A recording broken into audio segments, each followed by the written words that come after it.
Hey, it's Dave from the camera store. Today we're going to talk about Fujifilm's latest XF 10-24 WR lens.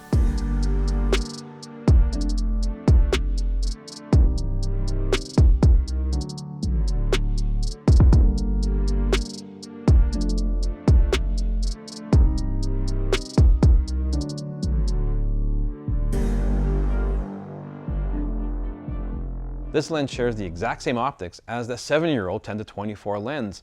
That really is nice, and it shows how well Fuji got that lens to start with.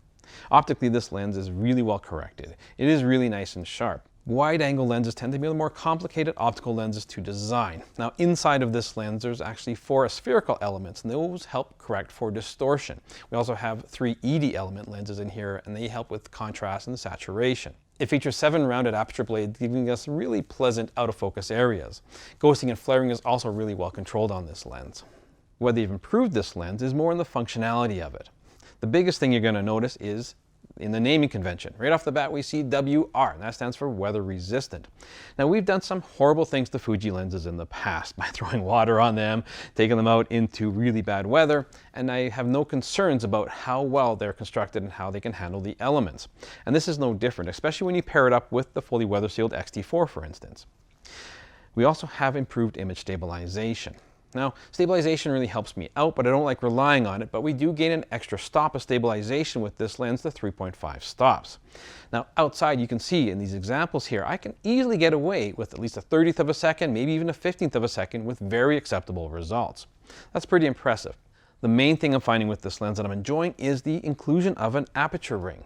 Now, I can set it on full auto if I want to and make it work that way, but I can easily just grab it and dial it into whatever aperture I want. It's a much more tactile experience, and it really feels like you're becoming sort of one with the whole camera system.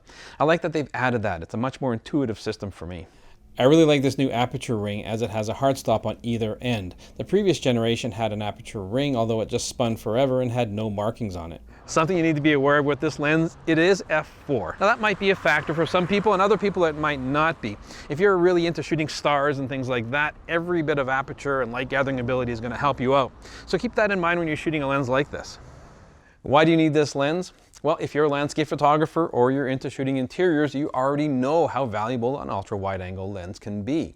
If you want to get a unique perspective, it's a lot of fun to work with a lens like this. I typically use a lens like this in 3 different ways. When I'm doing landscapes or cityscapes, it's really nice to show the grandeur of how big the city is, right? How big the sky is, beautiful colors like that. It's a lot of fun. And because it's so wide and the depth of field is so broad, I can often bring in elements right to the front of the lens. If I want to show a nice flower in front as a foreground subject, or a nice rock or a log or something like that to really add to the scene, it allows me to do that in a unique perspective.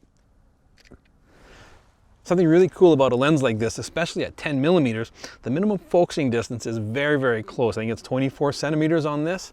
Allows you for some very cool perspective. Now, when I go indoors and I'm shooting architecture, it's really nice to sort of show the size and space of the room that we're working in or the house we're doing. Real estate photographers are going to love a lens like this because it can really show off a place all in one take rather than having to stitch several shots together. Now, something kind of unique on a lens like this, you don't think of it for portrait work, but I have a lot of fun with it for some more whimsical portraits, especially of kids. You can sort of shoot top down on them and they have this big head and a little body, and it's kind of a fun portrait look for that. So it's really versatile and it's a lot of fun, but you have to keep in mind that it's a wider lens. I don't have any telephoto whatsoever on this. When you are shooting a wide-angle lens like this, you really need to be cautious of your perspective because it can take the biggest subject or machine or building and kind of make it look small, and it doesn't really convey the same sense of how big it really is. Now, you can use that to your advantage for some fun, but if you're trying to show scale, you have to be very cautious of that.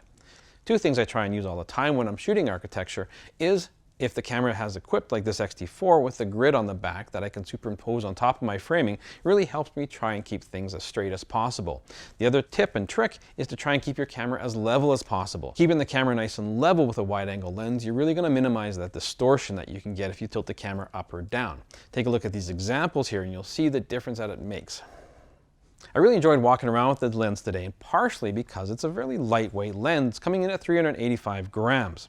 I do appreciate that the zoom ring as well feels really nice, and it's a very short throw between 10 and 24, so I'm very quickly easy to reframe without having to spin the dial too far. The aperture ring feels great. I really love this, and I feel like I'm more involved in the photo process when I'm actually turning dials and turning this ring especially. The front of the lens here, we do have a 72mm filter. Now, it's important to know that if you want to put on a UV filter, that's great, no problem at all. But if you want to put a polarizing filter on there, at 10mm, often the polarization effect changes from one side of your frame to the other. So something to be mindful of. In the box, we do have the included lens hood. Now, it's one of those tulip-shaped hoods, and it's there to prevent lens flare from light sources. But it is really shallow, so this doesn't provide too much there, but it does make the lens look a lot more badass, and hopefully makes me look a little more badass as well. As you guys know, we get to shoot a ton of new gear all year, and it's a lot of fun. We get to play with the latest and greatest technology. And I had to remind myself how much I really enjoyed shooting the X-T4. After our shooting experience today, I love how tactile these cameras are. And the addition of the aperture ring on this new lens really brings in the camera and the lens as a combination to something I'm working with as a full unit. It's not just the camera and not just the lens, it's both integrated together for really pleasing shooting experience. The Fujifilm X-T4 features a fantastic 26 megapixel sensor. That's the X-Trans sensor from Fujifilm. We also have a very fast frame rate, and don't let me forget about the film simulations. Fujifilm tends to be the only camera that I use filters on. I've been shooting the Acros all day long. I absolutely love the results I'm getting out of this camera. Now, I of course want to know what you guys think of this lens. Are the new updates worthy of an upgrade? If you have the existing 10-24, are you going to buy this lens now, or are you going to skip it and go right to the 8-16 2.8 lens from Fujifilm? Let us know in the comments down below. Follow us on Instagram, and please subscribe and hit that notification bell. We'll catch you again really soon.